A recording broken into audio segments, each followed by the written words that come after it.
നമോ ഭഗവതേ വാസുദേവായ.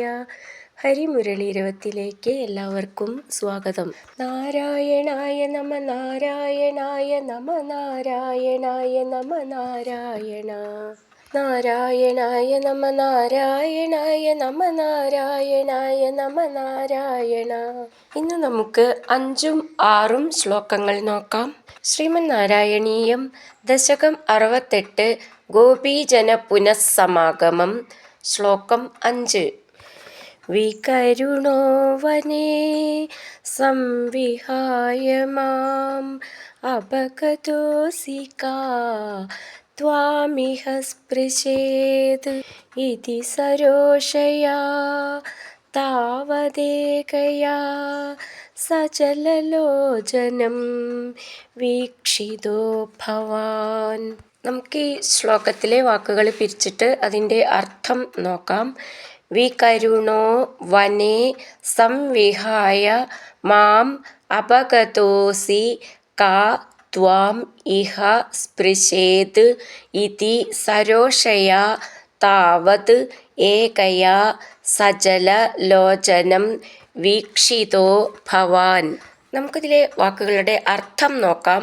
താവത് അപ്പോൾ, മാം എന്നെ, വനേ ഏകാന്തമായ കാട്ടിൽ, സംവിഹായ പരിത്യജിച്ച്, അപഗത പോയി, വികരുണ കരുണയില്ലാത്തവൻ, അസി ആകുന്നു, ഇഹ ഇവിടെ, കാ ഏതൊരുവൾ, ത്വാം അങ്ങയെ, സ്പൃശേത് സ്പർശിക്കും, ഇതി ഇപ്രകാരം, സരോഷയ കോപത്തോടു കൂടിയ, ഏകയ ഒരുത്തിയാൽ, ഭവാൻ അവിടുന്ന്, സജലലോചനം കണ്ണീരണിഞ്ഞ നേത്രത്തോടുകൂടി, വീക്ഷിത കാണപ്പെട്ടു. നമുക്കിതിലെ അക്ഷരങ്ങളൊന്ന് നോക്കാം.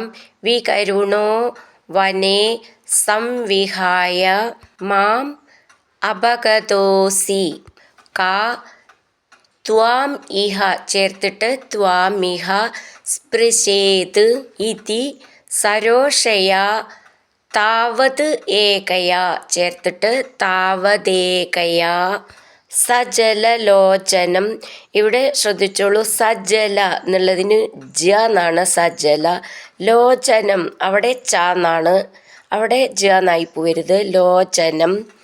വീക്ഷിതോ ക്ഷി എന്നുള്ള അക്ഷരം നന്നായിട്ട് ഊന്നി പറയണം. ഭവാൻ ഭ എന്നുള്ള അക്ഷരം ഊന്നി പറയാനുള്ളതാണ്.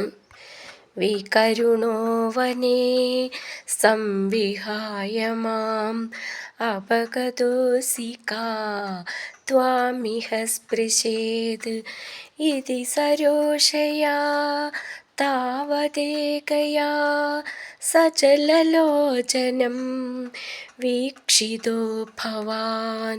അടുത്തത് 6ാമത്തെ ശ്ലോകം. ഇതി മുദാകുലൈർ വല്ലവീജനൈ സമമുപാഗതോ യാമുനേ തടേ മൃദുകുചാംബരൈ കൽപ്പിതാസനേ ഖുസൃണഭാസുരേ പര്യശോഭഥാ. നമുക്കിതിലെ വാക്കുകൾ പിരിച്ചിട്ട് അർത്ഥം നോക്കാം. ഇതി മുദാകുലൈർ വല്ലവീജനൈ സമം ഉപാഗതോ യാമുനേ തടേ മൃദു കുജാംബരൈ കൽപ്പിതാസനേ ഖുസൃണ ഭാസുരേ പര്യശോഭഥാ. നമുക്കിതിലെ വാക്കുകളുടെ അർത്ഥം നോക്കാം. ഇതി ഇപ്രകാരം, മുദ സന്തോഷത്തോടു കൂടി, ആകുലൈ ദുഃഖിതകളായ, വല്ലവീജനൈ ഗോപസ്ത്രീകളോട്, സമം ഒന്നിച്ചു ചേർന്ന്, യാമുനേ യമുനയുടെ, തടേ തീരത്തിൽ, ഉപാഗത എത്തിച്ചേർന്ന്, മൃദുകുജാംബരൈ മാറുമറയ്ക്കുന്ന മൃദുവായ വസ്ത്രങ്ങൾ കൊണ്ട്, ഖുസൃണഭാസുരേ കുങ്കുമത്താൽ ശോഭിക്കുന്ന, കൽപ്പിതാസനെ നിർമ്മിച്ച ഇരിപ്പിടത്തിൽ, പര്യശോഭഥാ അങ്ങ് ശോഭിച്ചു. നമുക്കിതിലെ അക്ഷരങ്ങളൊന്ന് നോക്കാം. ഇതി മുദാകുലൈർ വല്ലവീജനൈ, അവിടെ വിസർഗിട്ട് ചൊല്ലുകയാണെങ്കിൽ പിന്നെ സമം ഒരു സാന്ന് മതി, ചേർത്ത് ചൊല്ലുമ്പോൾ സമമുപാഗതോ അങ്ങനെ ചൊല്ലണം. യാമുനേ തടേ മൃദുകുജാംബരൈ അവിടെയും വിസർഗം. മൃദുകുജാംബരൈ എന്നുള്ളത് മൃദുവായിട്ട് പറഞ്ഞാൽ മതി. കൽപ്പിതാസനെ ഖുസൃണഭാസുരെ ഖുസൃണ ഖു എന്നുള്ളത് മേഘത്തിൻ്റെ ഖ എന്നാണ്, നന്നായിട്ട് ഊന്നി പറയണം. ഭാസുരെ എന്നുള്ളതിൻ്റെ ഭാന്ന് നന്നായിട്ട് ഊന്നി പറയാനുള്ളതാണ്. പര്യശോഭഥാ ശോഭ എന്നുള്ളതിൻ്റെ ഭാന്ന് നന്നായിട്ട് ഊന്നി പറയണം. ഥാ എന്നുള്ളതും നന്നായിട്ട് ഊന്നി പറയണം. ലാസ്റ്റിൽ വിസർഗം നീട്ടിയിട്ട് വിസർഗം പറയണം. ഇതിമുദാകുലൈർ വല്ലവീജനൈ സമമുപാഗതോ യാമുനേ തടേ മൃദുകുജാംബരൈ കൽപ്പിതാസനേ ഖുസൃണഭാസുരേ പര്യശോഭഥാ.